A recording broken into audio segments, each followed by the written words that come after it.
Pendant un point rapide avec le fils du PDG, mon téléphone a vibré, écran retourné sur la table en verre de la salle de réunion. J'ai jeté un œil à la notification en attrapant ma tasse de café. Numéro inconnu. Une seule ligne. Ne réagis pas, il t'enregistre. Ma main n'a pas tremblé. Pas un tressaillement, pas une respiration bloquée dans ma gorge. Je m'appelle Chloé, je suis directrice produit. 15 ans de carrière à me forger le genre de carapace qui ne scille pas quand on vous sert des pics déguisés en compliments.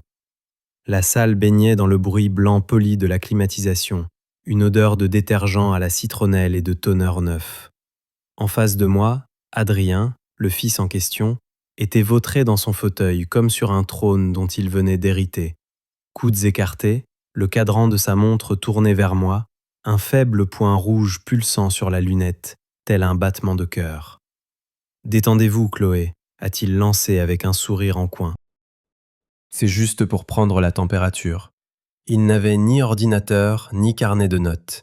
Il a ajusté ses boutons de manchette et a posé son téléphone à la verticale contre une carafe d'eau, l'objectif orienté vers le haut. Le reflet de la lumière sur l'écran masquait tout, sauf le petit cercle de la caméra.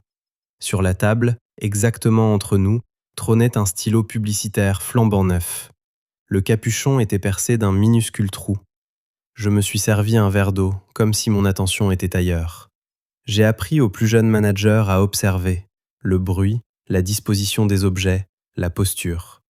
Ce stylo ne venait pas de nos fournitures de bureau. Le micro de sa montre était visible. Le téléphone était incliné pour filmer mon visage, pas le sien. Et ce SMS, la personne qui l'avait envoyé voulait soit me sauver, soit voir si j'étais capable de me sauver moi-même. Il m'a souri, de cette manière qu'ont les hommes persuadés que vous avez besoin d'eux. Chloé, on dit de vous que vous avez un sacré caractère. Un silence, m'invitant à le combler. Je n'ai rien dit. Le silence est un outil, un scalpel si on le tient sans trembler. Je suis rigoureuse, ai-je répondu en adoptant la température de la pièce. C'est ce qui fidélise nos clients. Il s'est penché en avant comme si nous étions des conspirateurs, baissant la voix. J'ai aussi entendu dire que vous étiez difficile concernant les transitions, une certaine résistance au changement. Le mot flottait dans l'air, le message codé était clair.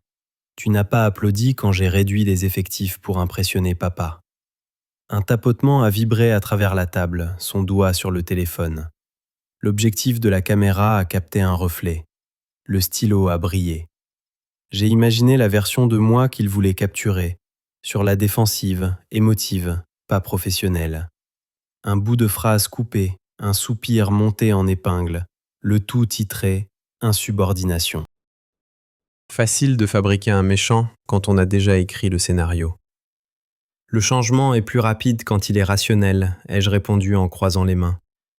Nous pouvons discuter de cette rationalité. Son sourire s'est élargi, comme si j'étais tombé dans un piège. Parfait. Alors parlons de la raison pour laquelle vous avez refusé de livrer la version 4,2 la semaine dernière. J'avais des mails, des rapports de risque, une liste de problèmes de l'assurance qualité longue comme le bras, des alertes de sécurité sur le module de paiement qui nous auraient ruinés dans la presse. Il le savait. Mais aujourd'hui, la vérité n'importait pas. Seul l'enregistrement comptait. J'ai imaginé les extraits sonores, refusés, livrés, semaine dernière. J'ai imaginé ma mâchoire crispée, mes sourcils froncés, le portrait d'une femme incapable de collaborer. J'ai documenté mes raisons dans les notes de version, ai-je dit d'une voix égale. Vous les avez sous les yeux ? Il a cligné des paupières. Pas d'ordinateur, pas de notes. Restons à un niveau global. Je suis restée silencieuse, comptant les secondes. Les gens qui s'attendent à vous voir paniquer deviennent nerveux quand ils n'obtiennent rien. Il s'est agité sur sa chaise. Le point rouge de sa montre a de nouveau clignoté. Mon téléphone a vibré sur mes genoux. Pas d'adjectifs, que des faits. Le numéro inconnu, encore.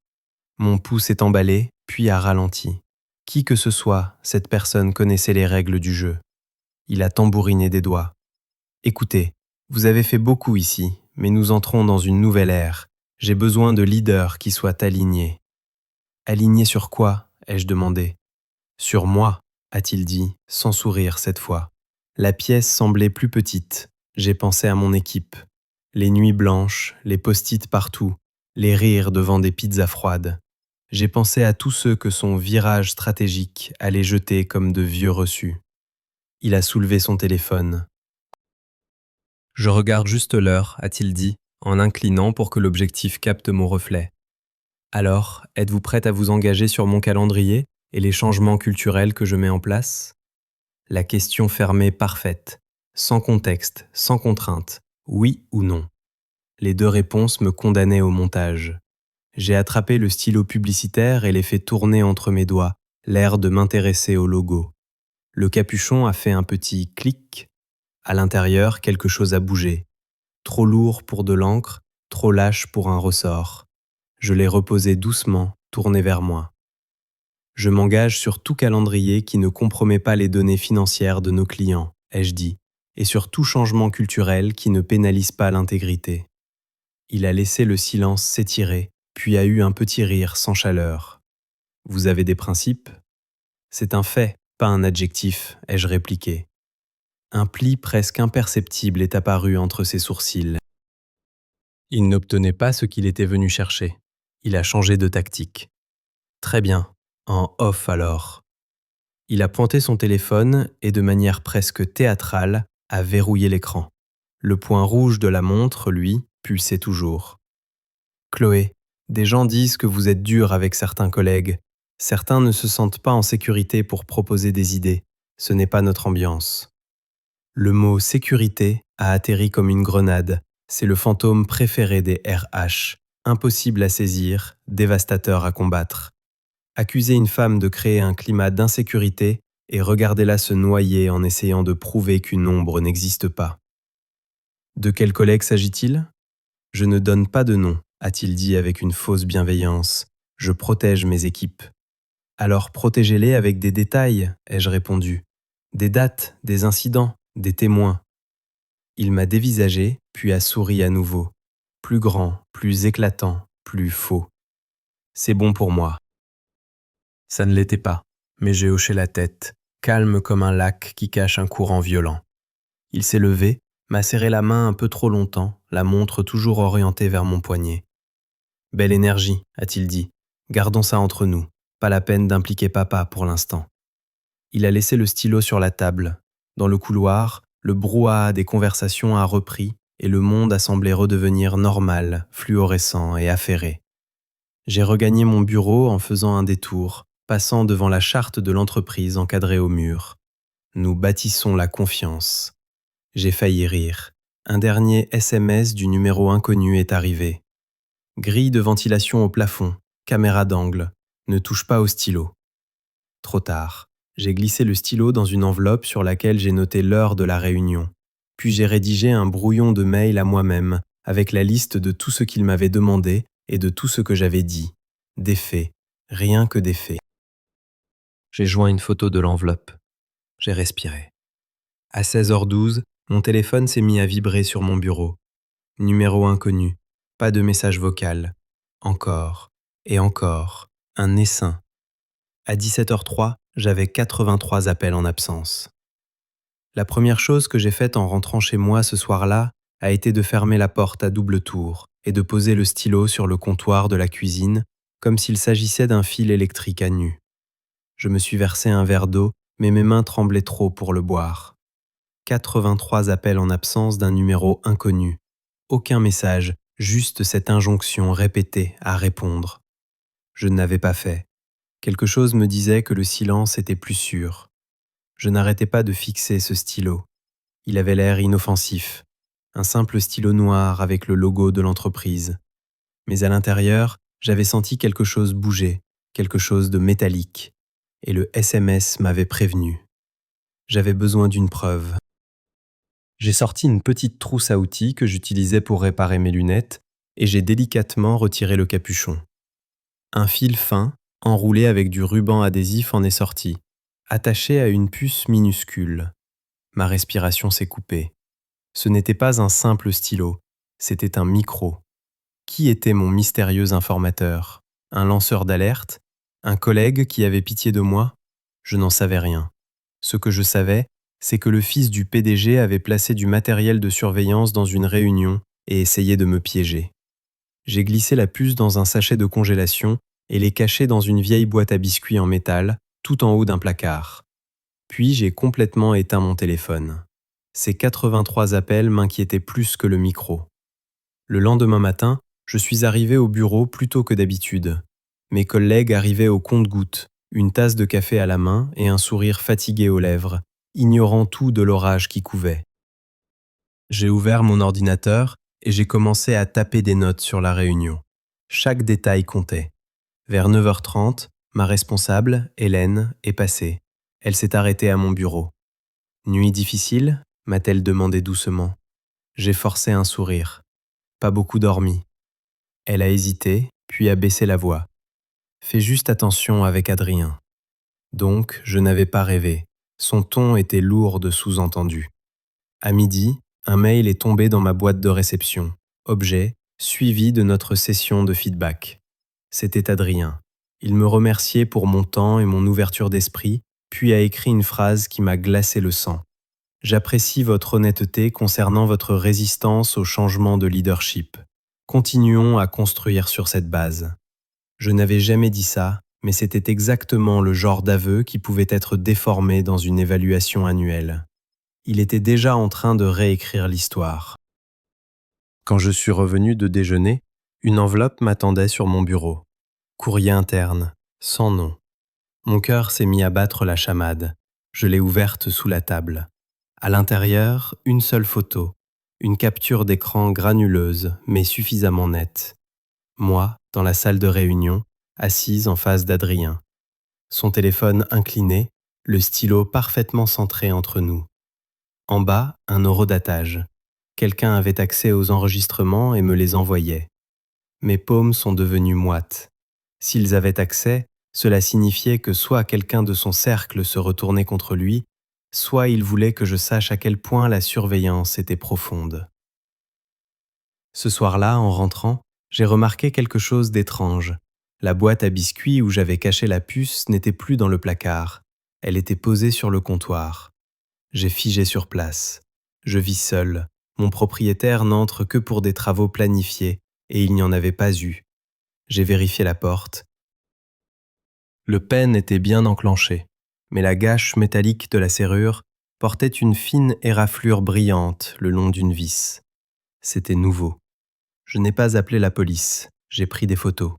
J'ai mis le stylo, la puce, la boîte à biscuits et l'enveloppe dans des sachets séparés. J'ai écrit la date et l'heure au marqueur et j'ai tout mis dans mon congélateur. Une avocate m'avait dit un jour que le froid sec aidait à préserver les empreintes. Mon téléphone s'est allumé. Numéro inconnu, encore. Un SMS est arrivé. N'appelle pas depuis ton Wi-Fi, il le surveille. L'idée m'a donné la chair de poule. Le lendemain, au bureau, j'ai rédigé un mail factuel récapitulant ma discussion avec Adrien et je l'ai envoyé en mettant Hélène et le service RH en copie. 10 minutes plus tard, une invitation apparaissait dans mon calendrier, un entretien avec les RH le jour suivant. Sans ordre du jour, juste la mention « conversation de soutien », le vocabulaire des embuscades. Soudain, une notification de la messagerie interne a surgi. Un message publié depuis mon compte, interpellant les ingénieurs. Ignorez le calendrier d'Adrien, on livre quand je le dis. Les mots m'ont piqué au vif, car ils correspondaient exactement à la caricature qu'il voulait peindre de moi. Je n'ai rien effacé, j'ai fait une capture d'écran, puis une autre, montrant l'adresse IP de publication. J'ai contacté Samy de l'informatique, qui me devait une faveur et détestait Adrien par principe. Moi. Mon compte a été utilisé ce matin ? Samy. Tu étais sur le Wi-Fi de l'étage de la direction à 8h20 ? Moi. Non. 3 petits points, puis jeton de connexion depuis le réseau, invité direction. Étrange. Ta clé de session a été réinitialisée côté serveur 5 minutes avant. C'est une action d'administrateur. Je notais tout. Les mains ne tremblaient plus. À midi, Hélène est venue me chercher pour aller dans la cage d'escalier, loin des caméras. Je ne peux pas te conseiller, a-t-elle dit doucement, mais documente tout. Et Chloé ? Ne sois plus jamais seul en réunion avec lui. Pourquoi? Parce que j'ai vu un brouillon que je n'aurais pas dû voir. Tu es en train d'être présentée comme non collaborative et déstabilisante. Il collecte des informations. Pour quand? Bientôt. Sur le chemin du retour, mon propriétaire m'a envoyé une photo de la caméra extérieure de l'immeuble. Une personne en veste d'agent de maintenance, tête baissée, portant un sac en toile, était entrée dans le hall derrière un voisin. La poche du sac contenait un étui fin de la longueur d'un stylo. Nouveau SMS. N'affronte ni lui ni son père, pas encore. Apporte le stylo dans un lieu public. Demande à une grande pharmacie de le mettre dans un sachet scellé comme objet trouvé et d'agrafer le ticket de caisse au sachet. Puis remets ce sachet dans ton congélateur. Pourquoi? Ai-je tapé. Chaîne de possession. Tu dois être crédible jusqu'à l'ennui. J'ai suivi des instructions. De retour chez moi, une nouvelle invitation d'Adrien. Alignement des performances, obligatoire. Lieu, salle du conseil 4A, enregistré. Un autre SMS est arrivé presque aussitôt. Tu n'es pas parano, vérifie l'arrière de ta box internet. Je l'ai soulevé, et là, branché sur le port USB que je n'avais jamais utilisé, une minuscule clé USB sans logo. Mon estomac s'est noué. Ne la désactive pas tout de suite, photographie chaque écran, journal système. Puis coupe le courant et mets la clé USB dans un sachet. J'ai tout fait. Photo, capture d'écran. Puis avec des gants de vaisselle, j'ai retiré la clé. Je suis retourné à la même pharmacie et j'ai fait la même procédure. Le BABA pour garantir la chaîne de possession. Le lendemain, lors de la conversation de soutien, j'ai demandé à Hélène de m'accompagner. Face aux deux représentantes des RH, j'ai gardé les mains à plat sur la table. Avant de commencer, cette réunion est-elle une enquête ou une mesure disciplinaire? Est-elle enregistrée? Un flottement. Non, rien de disciplinaire, a dit la première, et non, ce n'est pas enregistré. Dans ce cas, je voudrais un ordre du jour écrit et recevoir toute allégation par écrit pour pouvoir y répondre précisément. Nouveau flottement. C'est juste un point de suivi? Parfait, ai-je dit. Alors je commencerai par clarifier ma discussion avec Adrien. Je leur ai tendu une copie de mon mail. De plus, un appareil qui semble être un enregistreur audio a été laissé dans une réunion. Je l'ai conservé. Elles n'ont pas touché le papier. En attendant, plusieurs collègues ont signalé ne pas se sentir en sécurité pour vous proposer des idées. Quels collègues? Des dates? Des incidents? Des témoins? Silence. La seconde a tourné une page. Il y a aussi eu ce message sur la messagerie interne. Je l'ai vu, ai-je dit. Voici une capture d'écran avec l'adresse IP de publication et une note de l'informatique indiquant que ma session a été réinitialisée par un administrateur juste avant. Je demande un audit. Hélène a bougé à côté de moi, comme si elle pouvait enfin respirer. Cette fois, la responsable RH a pris le papier. De retour à mon bureau, l'invitation d'Adrien était toujours là. Je l'ai déclinée avec une phrase. Je serai présente une fois que les RH auront fourni un ordre du jour et confirmé les participants. Mon téléphone a vibré. Bien, garde tout par écrit. S'ils insistent, demande une salle avec des fenêtres et un représentant neutre des RH. Amène un témoin. Ton propre appareil éteint, face cachée. Demande une copie de l'enregistrement. Qui êtes-vous? Ai-je tapé. Les points de suspension ont pulsé, puis disparu avant de réapparaître. Quelqu'un qui a perdu plus qu'un travail ici. J'ai regardé l'écran jusqu'à ce que les lettres deviennent floues. Qui que ce soit, cette personne ne devinait pas. Elle se souvenait. La réponse des RH est venue rapidement. Nous accusons réception de vos préoccupations. Veuillez ne plus discuter de cette affaire en interne. Traduction, on gagne du temps. Adrien, le fils du PDG, était encore protégé. J'ai appelé une avocate spécialisée en droit du travail. Je lui ai tout transféré. Elle m'a rappelé quelques heures plus tard. Chloé, ce que vous avez, ce n'est pas de la paranoïa. C'est du harcèlement, de la surveillance. C'est un motif de plainte et de protection en tant que lanceuse d'alerte. Mais d'abord, il faut vous protéger d'un licenciement. Comment? Soyez prévisible. Allez au travail. Documentez tout. Ne haussez jamais le ton. Ne leur donnez pas d'enregistrement qu'ils puissent manipuler. Alors j'attends. Vous attendez, a-t-elle dit. Et ensuite, vous frappez en public. Ce soir-là, nouveau SMS. Tu n'es pas seul. Fais attention à la réunion plénière de vendredi. Il va t'attaquer là-bas. La réunion plénière. Chaque trimestre, le PDG réunissait toute l'entreprise. Si Adrien voulait me discréditer, quelle meilleure scène que celle-ci, avec 300 témoins. Vendredi est arrivé comme un nuage d'orage. Je suis entré dans l'auditorium, carnet à la main, téléphone en mode avion. Le PDG a parlé le premier, puis Adrien a pris le micro. Il a affiché une diapositive intitulée « Culture de la résistance ». Mon nom est apparu, surligné en rouge. Des murmures ont parcouru les rangs. Il s'est lancé dans un discours sur les leaders qui freinent l'innovation, sur la résistance toxique au changement. Il n'a plus prononcé mon nom, mais tout le monde voyait la diapositive. Quand il a terminé, le PDG lui a tapé dans le dos. « Merci Adrien », des mots forts. Puis, comme une pensée après coup, « Chloé, souhaitez-vous répondre ?» Le projecteur s'est tourné vers moi comme une lame. Mes jambes tremblaient tandis que je m'avançais. Je n'ai pas pris le micro. J'ai sorti un dossier de mon sac et je l'ai tendu au modérateur. Ce sont des journaux de connexion, des emails et des preuves d'appareils d'enregistrement placés en réunion. Je demande qu'ils soient affichés pour que tout le monde voie le contexte. Le modérateur a hésité, mais le PDG, curieux, a hoché la tête. Le projecteur a vacillé. Une photo est apparue. Le téléphone d'Adrien sur la table, objectif pointé sur moi. Diapositive suivante, le faux message de la messagerie interne avec la note de l'informatique. Les murmures se sont amplifiés.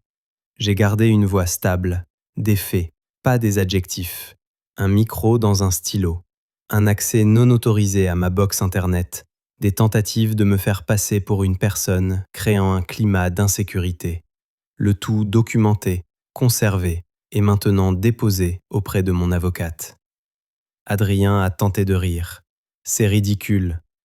Mais au fond de la salle, Hélène s'est levée, sa voix a porté. J'ai vu le brouillon, j'ai vu le montage. Elle dit la vérité. Un silence plus lourd qu'un coup de marteau est tombé. Le visage du PDG s'est crispé. Adrien balbutiait, mais l'écran derrière lui le trahissait plus que je n'aurais jamais pu le faire. Les chuchotements sont devenus une rumeur sourde. Le dauphin avait franchi une ligne. J'ai quitté la scène sans attendre. Mon téléphone a vibré dans ma poche. Un nouveau SMS. Maintenant, tu as allumé la lumière. Ne te retourne pas. Ce soir-là, les RH m'ont convoqué. Le ton avait changé. Ils parlaient d'allégations graves, d'un cabinet d'avocats externes et d'une suspension le temps de l'enquête. Pas la mienne, celle d'Adrien. Le lundi, son nom avait disparu de l'organigramme. Le PDG a publié une note sur la protection de l'intégrité et de la confiance.